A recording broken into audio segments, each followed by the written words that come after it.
We see a lot of patients who will get in a car accident and then they won't feel anything, that day or the next day. And so they say, oh, I'm fine. And then a month later, they're in incredible amounts of pain, or the pain that they had maybe before the accident has increased drastically. It's because adrenaline wears off. You've got adrenaline in your system for about a week afterwards. Yeah, a lot of patients don't understand how damaged their body is until they're already done with the insurance and stuff like that. And so we like to see everyone, at least for an exam, just to see how they're doing, and kind of make sure that they're doing all right. Absence of pain isn't necessarily going to be an absence of dysfunction. So we would do an examination to see how your body may have compensated over that time to prevent you from feeling that pain. So we'll come in and make sure that we're not in pain moving into the future. And it's very important to do that as soon as you can after an accident. If you have insurance with the state of Oregon, you get personal injury protection coverage. So you have funds that doesn't cost you anything to go and get an exam. You absolutely should. Some of the things that I see the most are head and neck, a lot of whiplash stuff. Pretty much any car accident you're in, whether it's 5 miles an hour or 60, you're going to get some movement of that head that is unguarded, and that's going to lead to some torn muscles. We see that really frequently.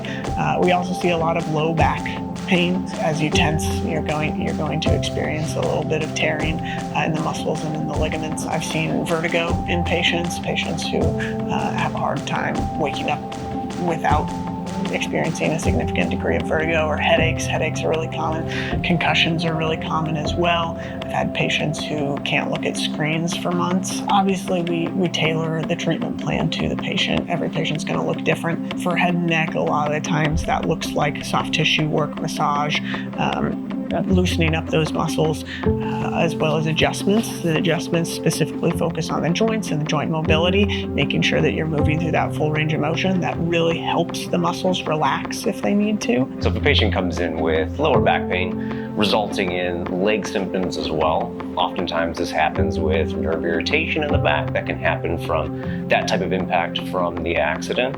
So based on evaluation, we would use different techniques for adjusting. We would use some therapeutic modalities as well, including e-stim, ice, and heat.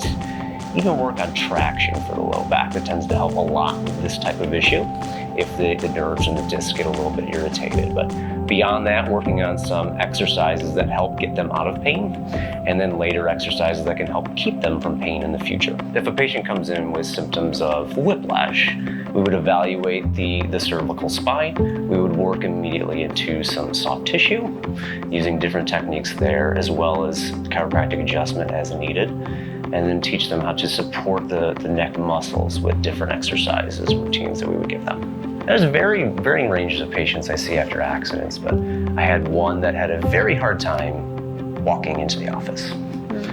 Low back pain, leg pain, even neck pain from whiplash from the accident themselves. So after day one, able to leave, feeling significantly better, but at the end of treatment plan, being out of pain, and even telling me that he's never felt that good at any point in his life. And it was very rewarding to get people back to where they need to be.